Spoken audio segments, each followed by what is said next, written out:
Olá, professores! Hoje nós estamos aqui para a gravação da lição 7 da nossa revista Colossenses, um tratado cristológico, sobre o tema da nossa lição 7 é a nossa parte do processo. Esse é o tema que a gente vai tratar hoje.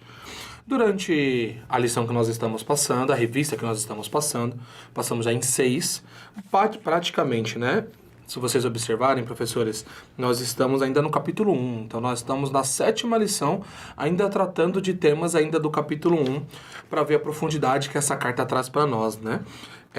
Durante boa parte do processo, a gente foi mostrando principalmente aspectos e ações que Cristo fez e as implicações disso para a igreja de Colossenses e automaticamente para nós, a igreja que estava em Colosso e também para a nossa realidade. Essa é uma lição que foi separada, 7, para mostrar a nós, a partir de alguns versículos, nós temos ali do versículo 21 ao 23 do capítulo 1, que nós também temos parte em todo esse processo, não sobre o processo de salvação, mas sobre principalmente o processo de fixação da salvação em nossa vida. Como assim? Vamos lá. O versículo 21 ao 23, professores, diz assim: Antes estavam separados de Deus, e em suas mentes eram inimigos por causa do mau procedimento de vocês.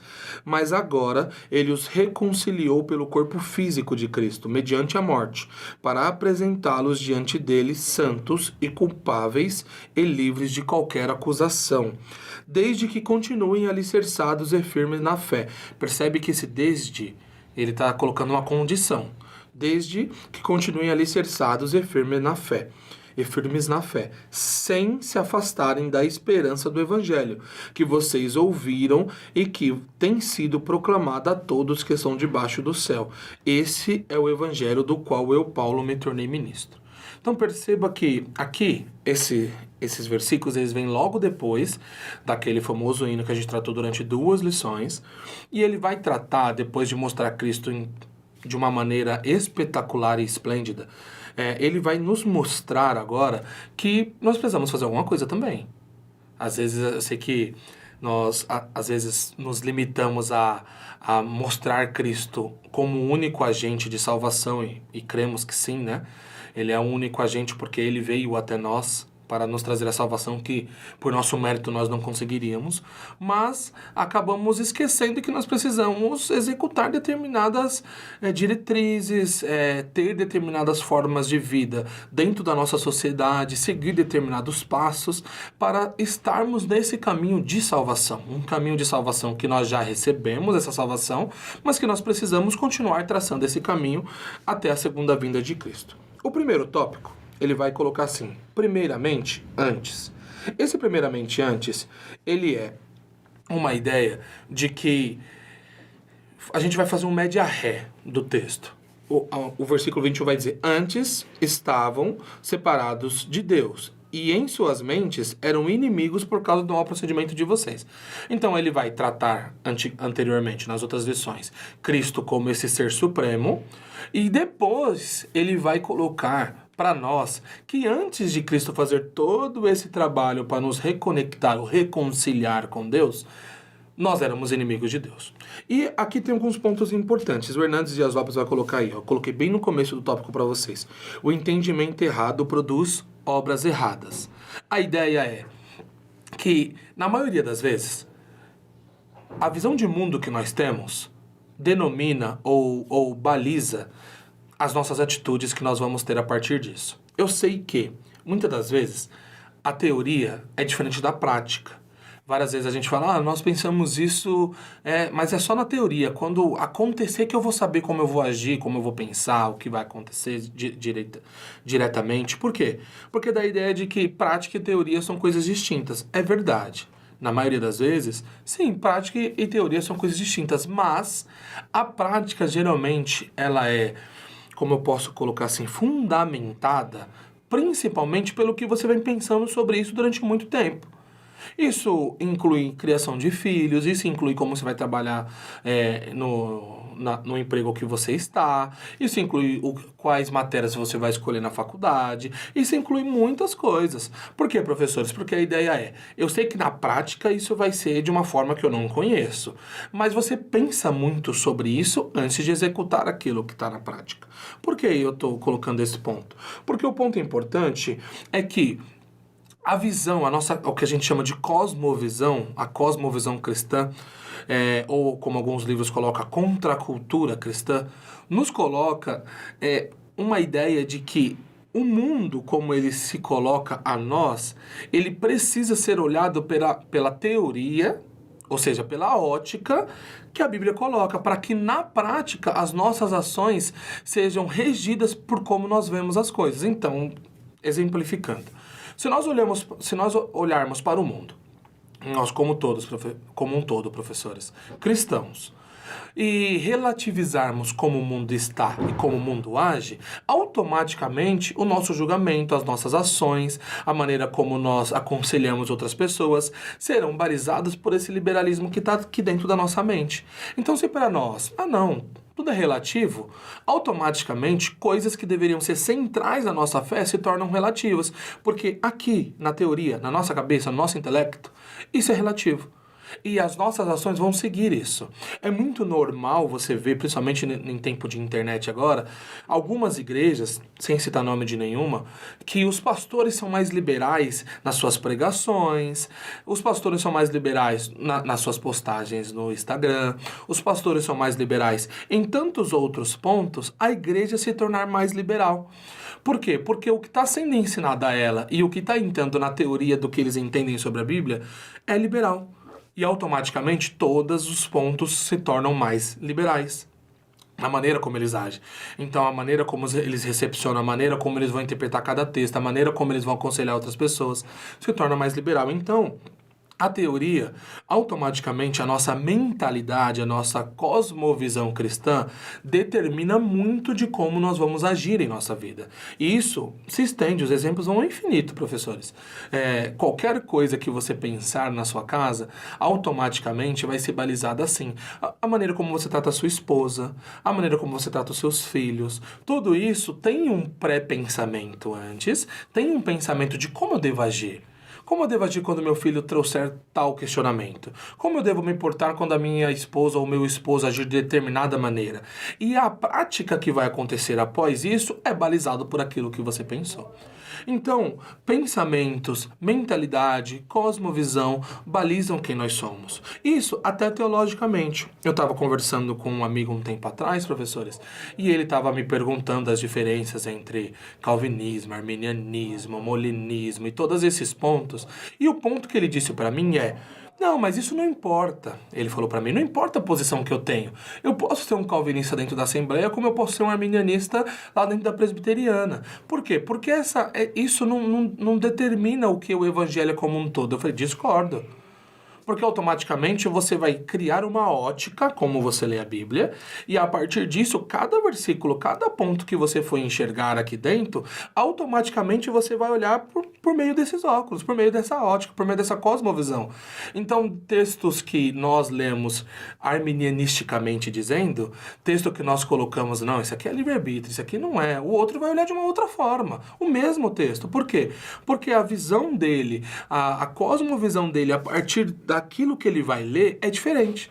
Então, sim, a nossa cosmovisão determina muito das nossas atitudes. Claro que nós temos atitudes mais reativas em determinados momentos, mas isso não quer dizer que, na maioria das vezes, a nossa cosmovisão determina a maneira como nós enxergamos e como nós agimos nesse mundo. E isso, por que esse prelúdio é importante? Porque antes, como esse capítulo, esse tópico vai colocar pra gente, antes a nossa cosmovisão era totalmente pecaminosa. Por que isso? Porque Paulo ele vai usar uma palavra no versículo, dá uma olhadinha no versículo 21, retorna comigo no versículo 21. Antes, vocês estavam separados de Deus. Ele está dando uma máxima aqui, ele está dando um fato. E em suas mentes, então ele está utilizando aqui, em suas mentes eram inimigos por causa do mau procedimento de vocês. Então ele está dizendo, não é apenas que vocês agiam assim, é que aqui era assim. Dentro da mente de vocês, vocês eram inimigos de Deus. A palavra que Paulo vai usar para isso é dianoia. Dianoia é uma palavra que nós podemos traduzir tanto como mente, como mentalidade. Essa tradução grega da palavra, automaticamente, reforça o que nós estamos colocando aqui como cosmovisão, mentalidade daquilo.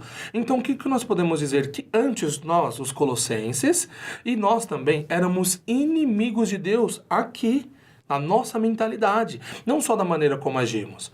Então, nós nos apresentamos, todos os nossos pensamentos eram de inimigos de Deus, todos os nossos pensamentos de como nós agiríamos era de inimigo de Deus, todas as nossas teorias eram de inimigo de Deus, tudo que nós pensávamos sobre amor, paz, liberdade, tudo isso nos afastava de Deus. Porque às vezes a gente tem a falsa sensação de que nós podemos ser neutros dentro da relação com Deus e nós não podemos, nós vamos ver isso um pouquinho mais para frente. Então a nossa mentalidade era de pessoas que eram inimigas de Deus. Então se nós éramos inimigos de Deus, tanto nas nossas ações quanto nas nossas mentalidades, como que nós poderíamos retroceder o que já estava fixado em nossa mente? Eu costumo dizer que eu dou aula nos adultos na minha congregação, professores. Eu costumo dizer que quando eu dava aula para os jovens, tem uma diferença ali clara entre jovens e adultos. Não de inteligência. É porque adultos têm os pensamentos muito mais formados, enquanto os jovens estão formando muito dos seus pensamentos. Então as argumentações dos jovens são de formação, enquanto dos adultos são para rebater. Eu penso assim, o professor vai colocar uma coisa e ele fala, não, mas eu não penso igual o professor. Então são maneiras diferentes, são contextos diferentes de sala para sala, né? Mas por que isso? Porque a mentalidade dos adultos muitas vezes já está formada em determinados assuntos, mas todos nós, jovens, adultos, independente da mentalidade formada ou pré-formada, todos nós éramos inimigos de Deus. E por mais que os adultos às vezes possam pensar, não, ou os jovens podem pensar, não, eu posso viver ali sem querer ter uma intimidade grande com Deus, mas ainda vivendo uma vida bem em paz, seguindo as leis. Isso não existe biblicamente, irmãos. Professores, isso não existe biblicamente. Eu vi um podcast um tempo atrás, onde uma pessoa foi criticar, e depois de uma das lições eu vou citar esse podcast que eu estava lendo, que foi um podcast que eu fiquei vendo ponto a ponto, interpretando ali o que aquela pessoa disse. Ela era uma mulher ateia, onde teve um pai pastor neopentecostal, então a gente subentende ali que tinha graves problemas bíblicos, né, na formação. Mas dentro desse contexto ela disse assim que para ela o cristão ele é muito interesseiro, e é isso que a gente vai tocar no assunto em outra aula. Além de ser muito interesseiro, de tudo que faz esperando alguma coisa do seu Deus, ela colocou também de que, na opinião dela, os cristãos precisam de um Deus para ter base em sua vida. Como exemplo, ela disse assim, que o cristão, a lei do país, a lei do trabalho, não é real. Precisa-se ter uma lei moral por trás, como C.S. Lewis vai colocar, uma lei moral por trás para balizar eles durante a vida, porque senão eles descambariam. Assim como Dostoiévski vai dizer, então se Deus não existe, então tudo é permitido. Na ideia dela, o cristão ele é assim. Então se perde o referencial de Deus, ele vira um animal praticamente. Então ele necessita daquilo para viver em sociedade. Eu achei ofensivo, não que eu me ofendi com aquilo, né? Mas eu achei um pouco ofensivo, como ela colocou, como se nós não tivéssemos a capacidade de viver em sociedade se nós não acreditássemos em Deus. Eu creio que ela está totalmente errada. As leis estão para isso, se você não seguir, você é preso. Então nós temos bases da sociedade que nós seguiríamos com tranquilidade, mas uma coisa é real. Nós não conseguimos ter uma vida plena em paz longe de Deus. E por que isso é importante? Porque não existe um em cima do muro. Eu não estou nem com o diabo e não estou nem com Deus. Então você quer dizer que o seu Deus, ele é tirano ao ponto de que se você não aceitá-lo, ele te condena ao inferno? Não é isso que eu estou dizendo. O que eu estou dizendo é que nós já éramos condenados. Tá vendo o que ele está dizendo? Antes, vocês estavam separados de Deus. Eram inimigos por causa do procedimento de vocês. Ele está colocando aqui, tanto aludindo ao pecado original, dizendo, vocês se afastaram de Deus, como dizendo que a partir disso nós continuamos dia após dia piorando aquilo que nós somos. Então, não existe para nós um período neutro. Não existe para nós um estado neutro, onde nós não estamos sendo, onde o diabo não está cirandando em nossa vida e aonde Deus não está sendo o Senhor da nossa vida. Não, eu tô aqui, eu sigo ali, basicamente ali os mandamentos de Deus, não estou com o diabo, mas também não quero um relacionamento forte com Deus, porque Deus envolve igreja, eu teria que estar na igreja, e eu não quero igreja, então é melhor eu ficar por aqui. Irmãos e professores, isso não existe. Ou nós estamos com um, ou nós estamos com outro. Isso é padrão em nossas vidas. E com quem nós estamos? Esse é o ponto central. Porque ele está dizendo aqui, antes vocês estavam condenados. Então, antes não existia um segundo caminho. Era isso. O que vocês tinham era condenação. E aí ele vai colocar, mas agora, e que é o segundo tópico nosso, tá? Antes de nós entrarmos no segundo tópico, reforce com seus alunos. Não existe em cima do muro para quem é cristão. A nossa cosmovisão determina quem nós somos. A nossa cosmovisão é guiada por quem? É guiada por Deus ou é guiada por Satanás? Eu sei que a gente fala tão pouco do diabo ultimamente, né? Mas por quem que a nossa cosmovisão é guiada?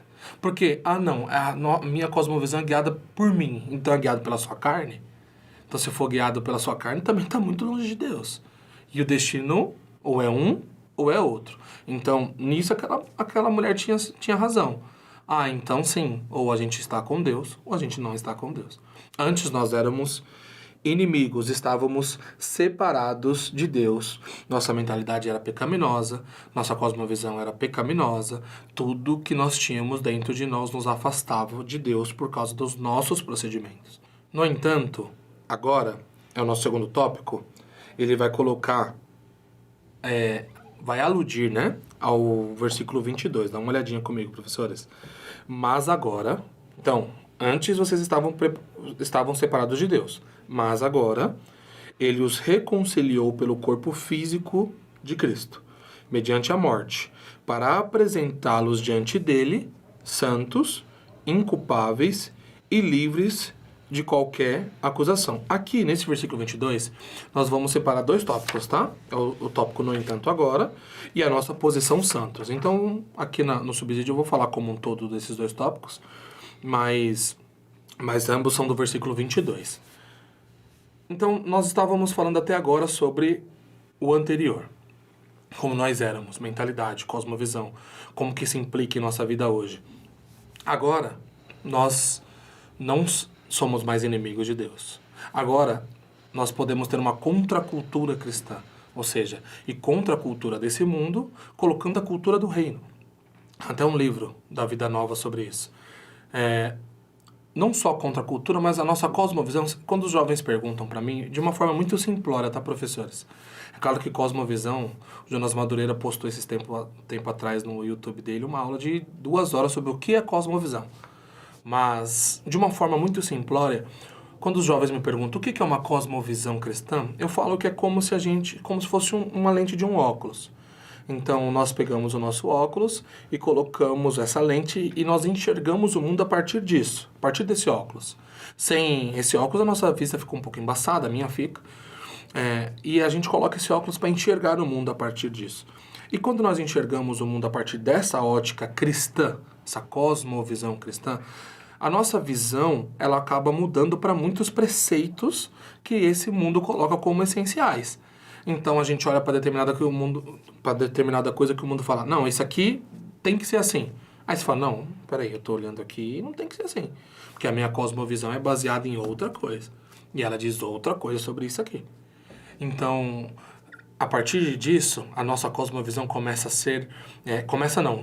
tem que ser automaticamente, principalmente quando nós mudamos, obviamente, com o processo para o refino da nossa mente, das nossas vistas. Ele é um pouco mais demorado, mas tem que ter essa troca no momento que a gente é salvo. Fala, não, agora eu já não enxergo mais assim. Agora, não posso mais enxergar dessa maneira. Eu enxergo conforme isso aqui diz, conforme a palavra de Deus diz. E essa cosmovisão antes era de perdição, no entanto, agora ela é uma cosmovisão reconciliadora.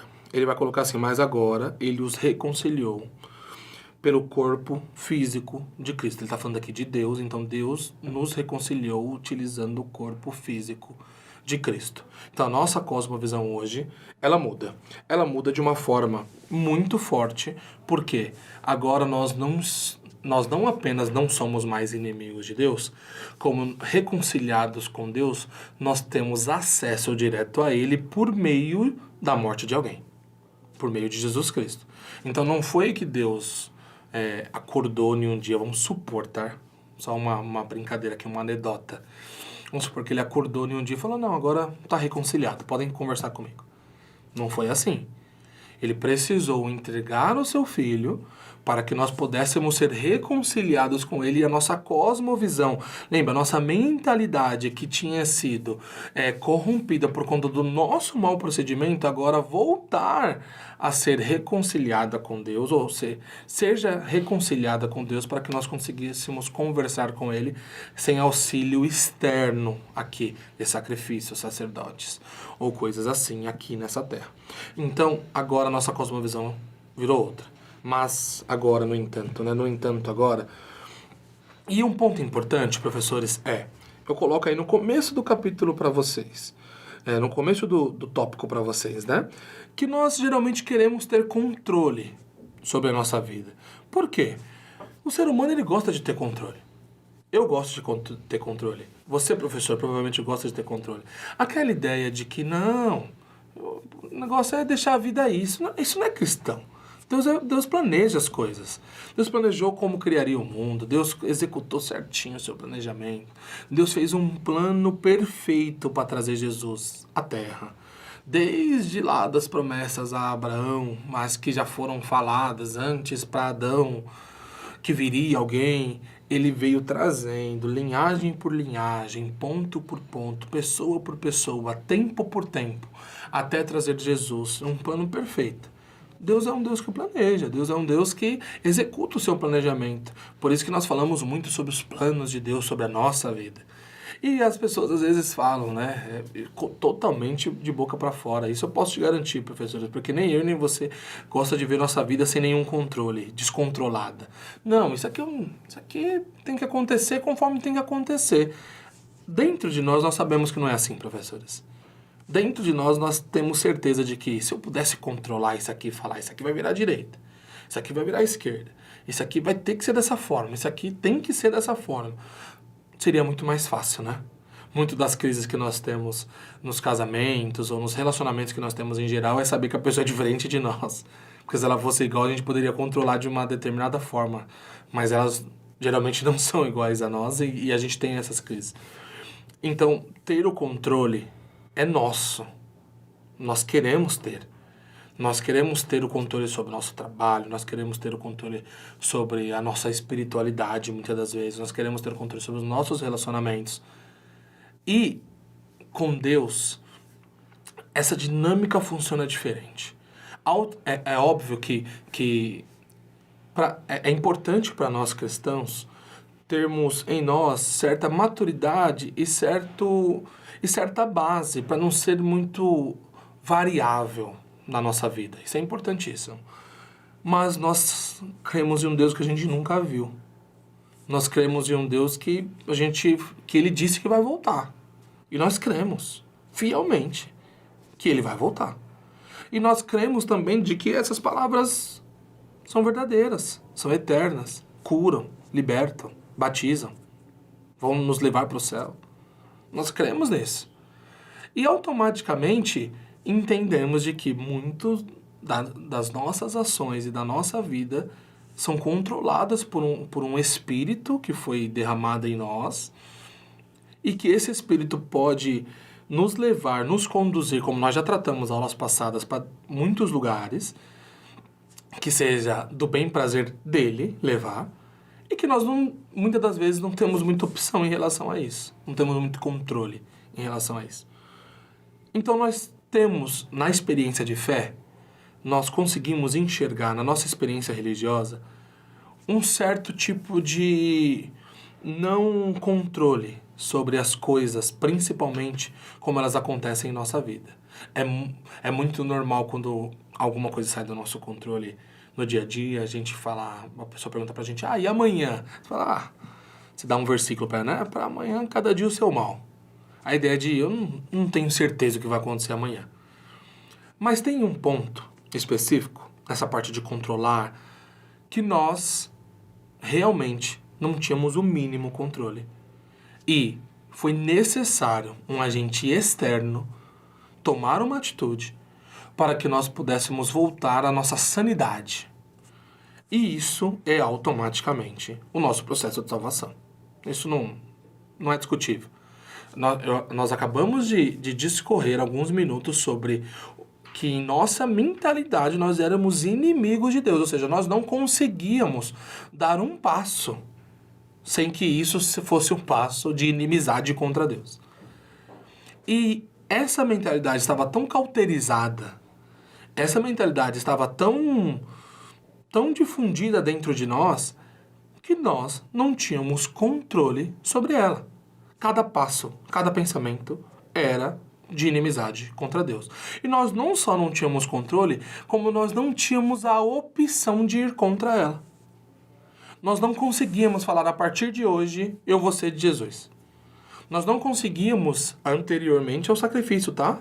Nós não conseguimos, a partir de hoje eu não peco mais. Até hoje você não consegue, professor, nem eu. Falar, a partir de hoje eu sou perfeito.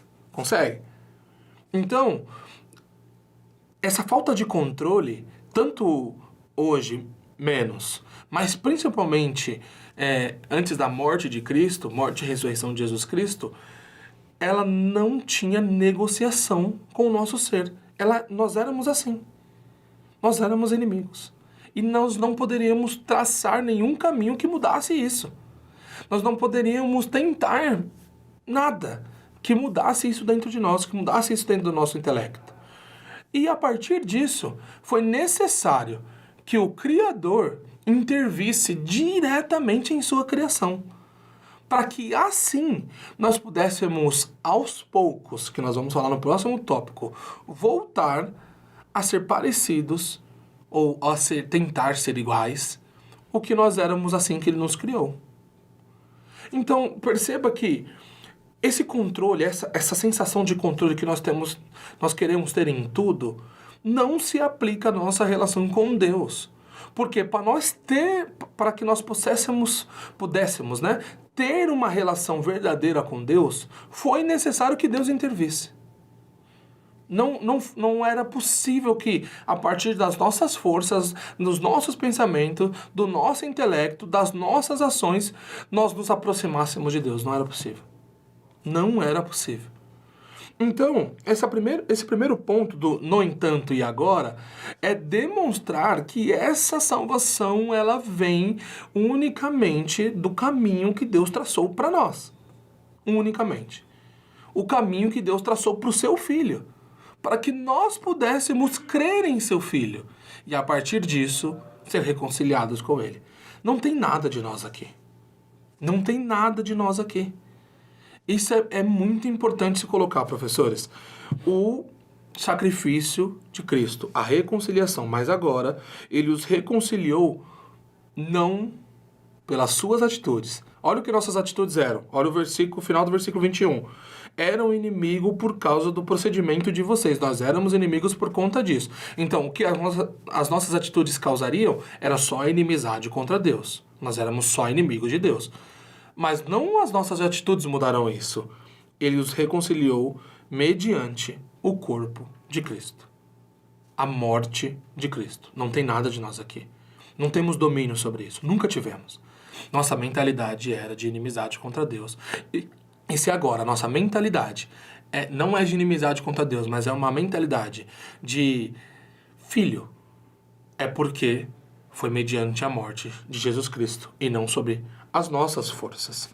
Então esse é um ponto importante, professor. Gastei um tempo com isso com vocês, porque isso é um ponto que os seus alunos têm que ter fixamente. Nossa, se hoje eu estou aqui, sentado numa sala de escola dominical, ouvindo o professor falar sobre um livro que é verdadeiro e que tem vida, e que realmente as palavras de Deus, né, que é a palavra de Deus, entram em nosso coração, e a gente faz igual no caminho de Emaús e fala, meu Deus do céu, não ardia o nosso coração, não ardia a nossa alma, enquanto ele citava as Escrituras, se nós podemos ter essa sensação, essa experiência, não é nada nosso. Foi totalmente trazido a nós por meio de uma morte terrível e horrível do nosso Senhor Jesus Cristo. Agora, um ponto só para a gente finalizar esse terceiro tópico, esse segundo e terceiro tópico, antes de nós entrarmos no processo de como nós nos apresentaremos, eu coloquei um exemplo aqui e eu queria que você refletisse junto com seus alunos, professores. Pensa que os misericórdia, a gente é crente, a gente sempre fala isso, né? Vai dar um exemplo e fala, mas Deus é mais, misericórdia. Pense que o seu filho, se você tiver um filho, professor, fosse assassinado por alguém. Qual que seria a sua reação com esse assassino? Agora, para não ficar tão dolorido para você, pense que você conhece alguém e que essa pessoa perdeu o seu filho.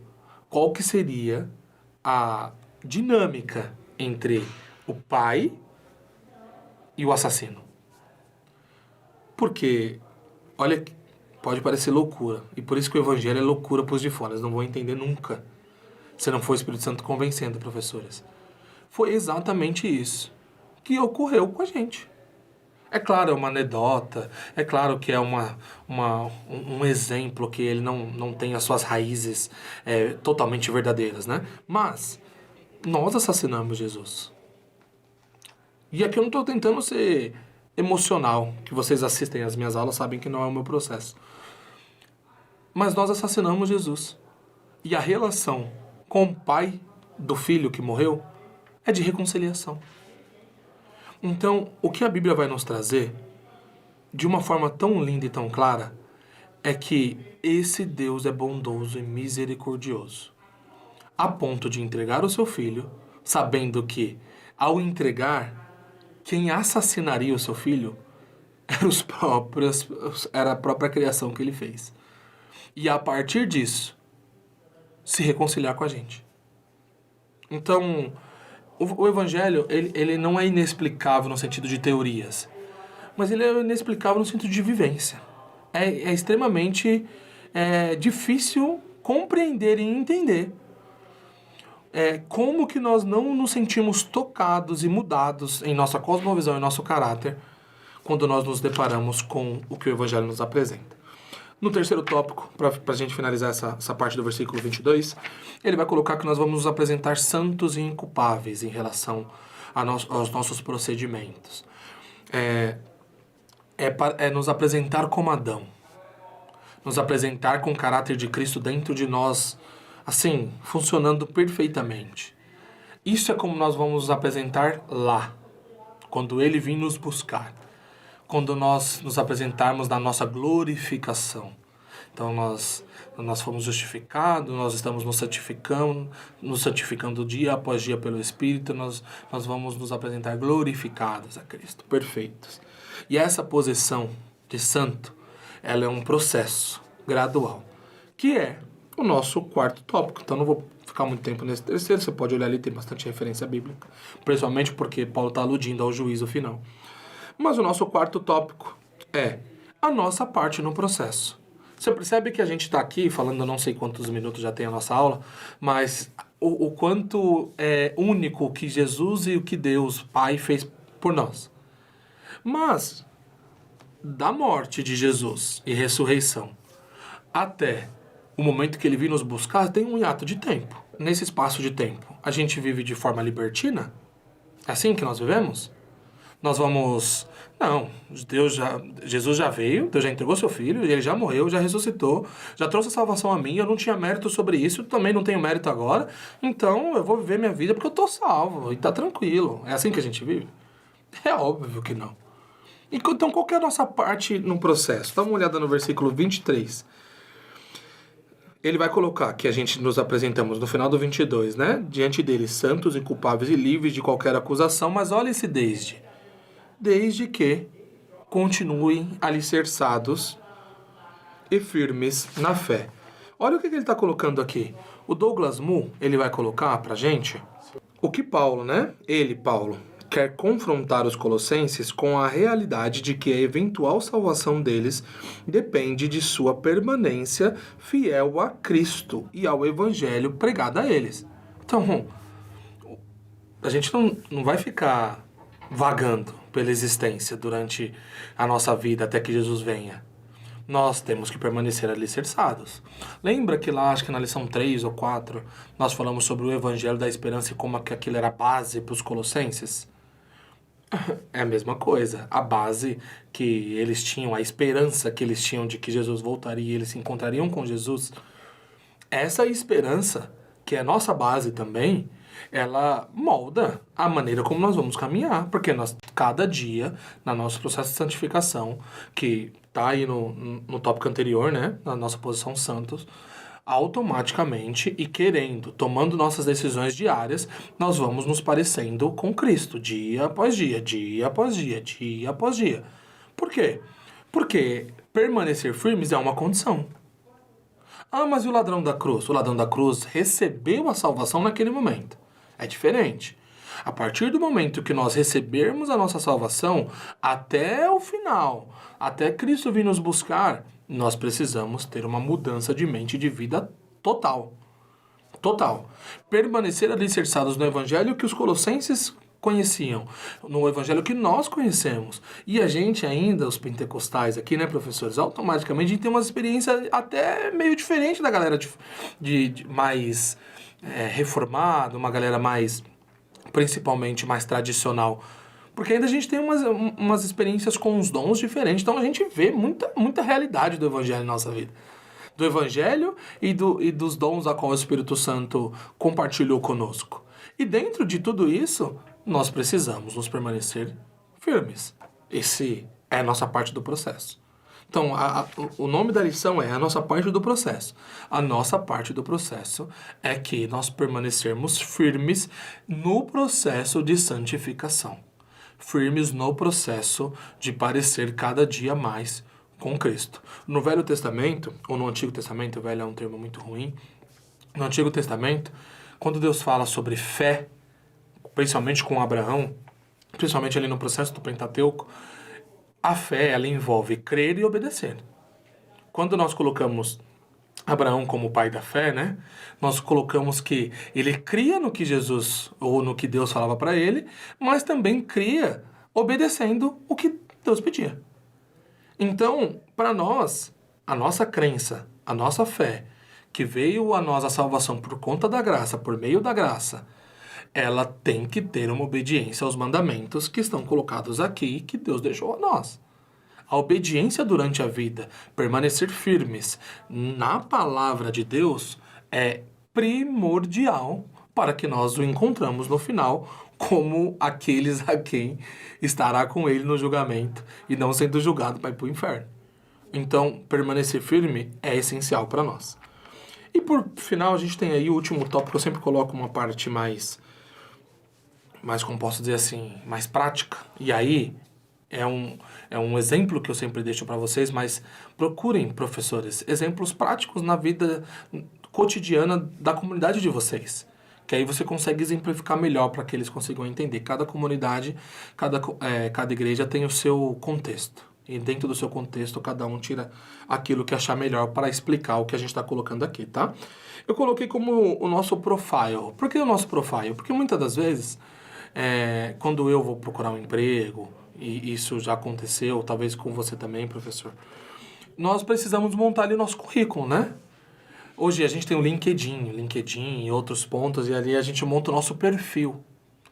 E quando a gente está montando ali o nosso perfil, a gente coloca cursos profissionalizantes, a gente coloca a faculdade, que é o curso superior, nós colocamos... E o que chama muita atenção das empresas e dos contratantes, na maioria das vezes, é a nossa experiência. É a nossa experiência. Tem muitas empresas que optam por contratar, mesmo pessoas que não têm determinadas formações, mas que têm muita experiência na área e no ramo. Mas, como que isso se aplica a nós? Pense que nós estamos construindo o nosso perfil durante a vida. E que na construção desse perfil nós vamos adquirindo experiências. E assim como o entrevistador ele vai perguntar coisas para o entrevistado sobre a experiência dele, nós vamos ter uma audiência com Jesus. E nessa audiência ele vai perguntar para nós o que nós fizemos. Quais foram as nossas obras? Qual foi a nossa experiência aqui? E ter permanecido firme, que é a nossa parte do processo, vai balizar ali, vai dar o caminho do que nós vamos responder a ele. Eu permaneci firme e através do seu nome, e através da sua palavra, e através do caráter que você colocou em mim, através de tudo isso, eu executei isso, isso e isso. Essas são as minhas obras. Perceba que aqui nós estamos em um segundo ponto. O ponto pós-conversão. A fé sem obras é morta, nós não estamos dizendo sobre conversão. Conversão é graça. Nós estamos dizendo o que nós fazemos com isso. Durante esse ato entre a ressurreição de Cristo e a volta de Cristo, quem nós somos? E a partir disso, automático, professores, automático. Perguntar quem nós somos é dizer diretamente a nós quem Cristo é em nós.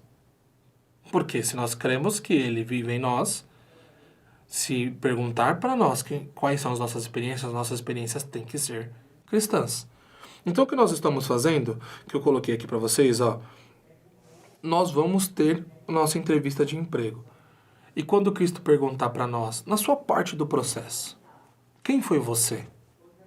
Eu fiz o plano, eu trouxe Jesus, eu enviei meu filho, né, que é Jesus, ele morreu, ele ressuscitou, ele deu vida a vocês novamente, hoje vocês são reconciliados comigo, eu fiz tudo isso para vocês. E na parte de vocês, que era permanecer firmes e falar sobre mim. O que vocês fizeram? E aí, o que nós temos para falar da nossa experiência? O que nós fizemos na nossa parte do processo? O que era restrito a nós? O que nós fizemos? E é isso que eu deixo para vocês de reflexão e que vocês deixam para os alunos de vocês. Na conclusão, eu coloco jovens, mas aqui para vocês, professores, né? Esta é uma lição de alerta. Por muitas vezes esquecemos as nossas obrigações. Vivemos em um looping de errar e pedir perdão a Deus, sem um mínimo de responsabilidade. Precisamos parar e pensar. Não estamos na hipergraça. Nossa graça não é barata. Obviamente fazendo uma referência a Dietrich Bonhoeffer, né? que é o teólogo alemão, no livro Discipulado. Necessitamos recordar de quem nós éramos, o que Cristo nos tornou e como continuamos alicerçados na fé até a sua volta. Então, professores, essa é a lição 7, uma lição onde a gente divide praticamente em 2, antes e depois, e mostrar que antes nossa mentalidade era perdida, hoje a nossa mentalidade é reconciliada, mas da ressurreição de Cristo até a volta de Cristo, nós temos a nossa parte no processo. E a nossa parte do processo é frutificar. Essa é a nossa parte do processo. Ok, professores? Foi uma honra mais uma vez estar com vocês. Tenham um ótimo dia, uma ótima aula e que nós consigamos ministrar no que está nessa lição e principalmente o que está na Palavra de Deus aos nossos alunos. Fique com Deus.